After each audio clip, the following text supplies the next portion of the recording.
കഴിഞ്ഞ ചായക്കഥയിൽ ഞാനൊരു കായ ടോസ്റ്റിനെ പറ്റി പറഞ്ഞല്ലോ. ആ കായയെ പറ്റിയാണ് ഇന്നത്തെ കഥ. എല്ലാവരും വരുന്നത് തന്നെ ചൈനയിൽ നിന്നാണ്. ഇനി 19-ാം നൂറ്റാണ്ടിൻ്റെ കാര്യം ഞാൻ പറയുന്നില്ല, എന്നെ അതും പറഞ്ഞ് വീട്ടിലെല്ലാവരും കളിയാക്കാൻ തുടങ്ങി.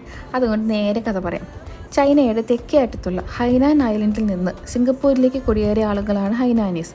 സിംഗപ്പൂരിലേക്ക് വൈകി വന്ന കുടിയേറ്റക്കാർ ആയതുകൊണ്ട് തന്നെ ജോലി കണ്ടെത്താൻ പാടുപെട്ടു എല്ലാവരും. പലരും ബ്രിട്ടീഷ് യൂറോപ്യൻ വീടുകളിൽ പാചകക്കാരായും വീട്ടുജോലിക്കാരായും ജോലി കണ്ടെത്തി. ബ്രെഡും ബട്ടറും ജാമും ചേർന്ന ടോസ്റ്റിൻ്റെ യൂറോപ്യൻ ബ്രേക്ക്ഫാസ്റ്റ് ഇവർക്കും നല്ല ഇഷ്ടപ്പെട്ടു.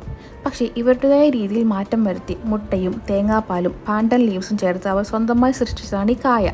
ടോസ്റ്റ് ചെയ്ത് ഒരു ബ്രെഡ് സ്ലൈസിലേക്ക് കായയും മറ്റൊരു ബ്രെഡിൽ ബട്ടറും ചേർത്ത് അതിൻ്റെ കൂടെ പകുതി വേവിച്ച് 2 മുട്ടയും ഒരു കോഫിയും അങ്ങനെ സിംഗപ്പൂരിൻ്റെ ട്രഡീഷണൽ ബ്രേക്ക്ഫാസ്റ്റായി മാറി. കായ ടോസ്റ്റിന് പുറമെ ഹൈനാനീസ് ചിക്കൻ റൈസ് ഇവരുടെ മറ്റൊരു ട്രഡീഷണൽ വിഭവം കൂടിയാണ്. ഇനി മറ്റൊരു കഥയുമായി അടുത്ത ദിവസം കാണാം.